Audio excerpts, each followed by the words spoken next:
আসসালামু আলাইকুম রহমতুল্লাহ। আশা করি সবাই অনেক ভালো আছেন। আজকের ভিডিওতে আমরা সংবৃত বিবৃত নিয়ে আলোচনা করব। সংবৃত উচ্চারণ, বিবৃত উচ্চারণ, আমাদের এই জিনিসটা অনেকের ভুল হয়, এলোমেলো হয়। কিন্তু আজকের ভিডিও দেখার পরে কখনো আর এলোমেলো হবে না। এই জিনিসটা কখনো আর এলোমেলো হবেই না, কোনো সম্ভাবনাই নেই, এটা আমি গ্যারান্টি দিয়ে বলতে পারি। কিন্তু ভিডিওটা মনোযোগ দিয়ে দেখতে হবে। সংবৃত বিবৃত আজকের পর থেকে আর এলোমেলো হবে না, জাস্ট দুইটা বাক্য মনে রাখতে হবে। সংবৃত বিবৃতটা আসলে কি? একটা স্বাভাবিক উচ্চারণ, একটা অস্বাভাবিক উচ্চারণ। সাধারণত দুইটা ধ্বনি, স্বরে অ ধ্বনি আর একটা হচ্ছে এ ধ্বনি, এই দুইটা ধ্বনির দুই রকম উচ্চারণ হয়। স্বরেয় ধ্বনি কখনো স্বরেয়র মতো উচ্চারিত হয়, কখনো ও এর মতো উচ্চারিত হয়। আবার এ ধ্বনি যেটা আছে এটা কখনো একারের মতো উচ্চারিত হয়, আবার কখনো এ এর মতো উচ্চারিত হয়। স্বরেয় ধ্বনি কখনো স্বরেয়র মতো উচ্চারিত হয়, স্বরেয় ধ্বনি কখনো ওর মতো উচ্চারিত হয়। আবার এ ধ্বনি যেটা আছে সেটা এর মতো উচ্চারিত হয়, আবার কখনো এর মতো উচ্চারিত হয়। যেমন আমি দুইটা উচ্চারণ লিখি।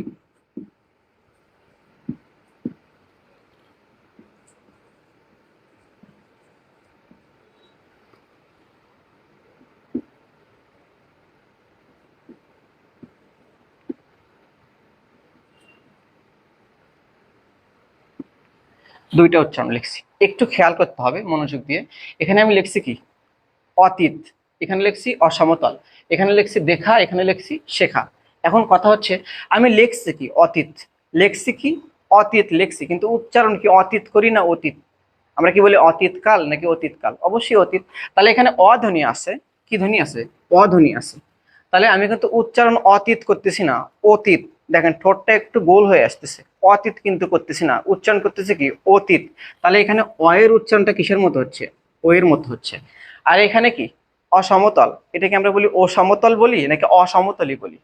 অবশ্যই অসমতলই বলি, ও সমতল তো কেউ বলি না। তাহলে এখানে অয়ের উচ্চারণটা অয়ের মতো হচ্ছে। তাহলে একটা হচ্ছে স্বাভাবিক উচ্চারণ, একটা অস্বাভাবিক উচ্চারণ। কিন্তু আমাদের চাকরি পরীক্ষার ক্ষেত্রে বা অ্যাডমিশনের ক্ষেত্রে স্বাভাবিক বা অস্বাভাবিক বলে কোনো শব্দ উল্লেখ করা থাকবে না। সংবৃত উল্লেখ থাকবে, বিবৃত উল্লেখ থাকবে, যে অধ্বনি সংবৃত উচ্চারণ নিচের কোনটি বা অধ্বনির বিবৃত উচ্চারণ নিচের কোনটি, এটা আমাদের এলোমেলো হবে। ওটা আমি কনফিউশন একদম ক্লিয়ার করে দিব। এটা একটু খেয়াল করি। এখানে কিন্তু এখানেও একার আছে, এখানেও একার আছে। তা আমি বলছি এ কারের বা এ ধ্বনির উচ্চারণ দুই রকমের হয়, কখনো এর মতো হবে, কখনো এর মতো হবে। দেখেন তো, আমি এটা লিখছি দেখা, লেখছি কি? দেখা। এটা লেখছি শেখা। একটু ভালো করে খেয়াল করেন, মনোযোগ দেন। এখানে আমি কি উচ্চারণ কি দেখাই করি না দেখা? আমি কি বলি যে তোমার সাথে আমার দেখা হয়েছিল, নাকি আমি বলি তোমার সাথে আমার দেখা হয়েছিল? তাহলে এখানে উচ্চারণ কিন্তু হচ্ছে এর মতো।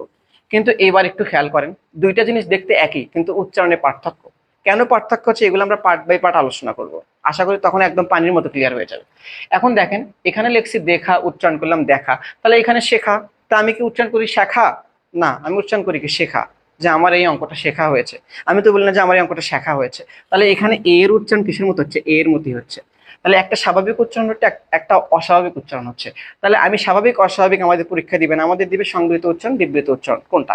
আমি একটা প্রশ্ন এখানে লিখে রাখছি। তার আগে আমাদের দুইটা বাক্য যদি জাস্ট আমরা মনে রাখি, তাহলে আমাদের আর কোনো সমস্যা থাকবে না, এটা কোনোদিনই এলোমেলো হবে না।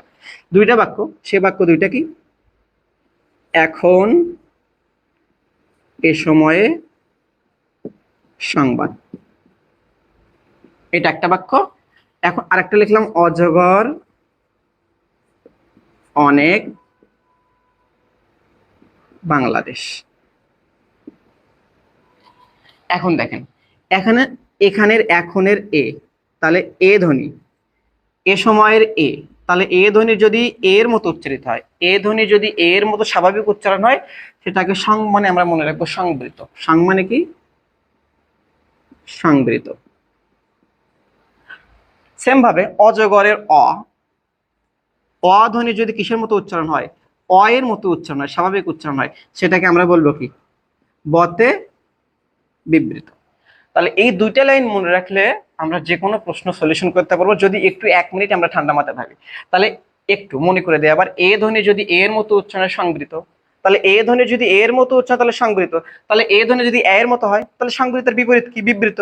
তাহলে এ ধ্বনি এর মতো উচ্চারণ হলে সংবৃত, এ ধ্বনি যদি এর মতো উচ্চারিত হয় সেটাকে বলবো কি? বিবৃত। সেম ভাবে এখানে উল্টা হবে, যে অ ধ্বনি যদি অ এর মতো, অজগর অনেক বাংলাদেশ, তাহলে অ, অ বয়ের কি বিবৃত। তাহলে অ ধ্বনি যদি স্বরের মতো উচ্চারিত সেটাকে বলবো কি বিবৃত। তাহলে স্বরেয় ধ্বনি যদি অ এর মতো উচ্চারিত না হয় ও এর মতো হয় তাহলে বিবৃতর বিপরীত কি সংবৃত। তাহলে অ ধ্বনি অ এর মতো উচ্চারণ হলে বিবৃত, আর অ ধ্বনি যদি ওকারের মতো উচ্চারিত হয় সেটাকে বলবো কি সংবৃত। এখন এই প্রশ্নটা তাহলে আমরা সলভ করার চেষ্টা করব।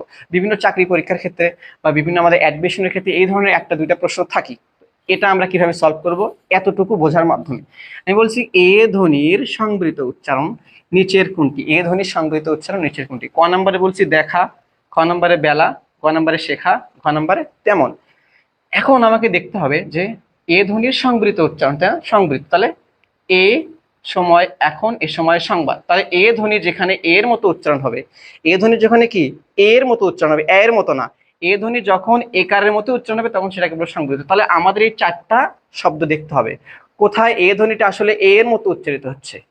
তাহলে দেখেন দয়কারে দে ক্ষয়কারে খা, আমরা কি বলি দেখা, না আমরা বলি কি দেখা। তাহলে এ ধ্বনি কি এর মতো উচ্চারিত হলো, না কিসের মতো হলো এর মতো, তাহলে এটা হবে না।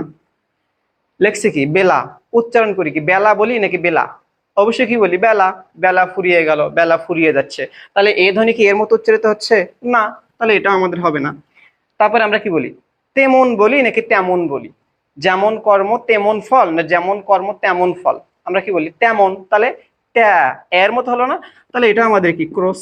কিন্তু আমরা কি বলি শেখা নাকি শেখা, শেখা নাকি শেখা, শেখা অবশ্যই শেখা, আমরা তো বলি না যে আমরা এটা আমার শেখা আছে, আমরা এটাই বলি, কিন্তু আমরা তো বলি না যে আমার এটা শেখা আছে। তাহলে এখানে এ ধ্বনির উচ্চারণ এর মতো হচ্ছে, তাহলে এ ধ্বনির উচ্চারণ যদি এর মতো হয়, এ ধ্বনির উচ্চারণ যদি এর মতো হয় সেটাকে আমরা কি বলবো সংবৃত।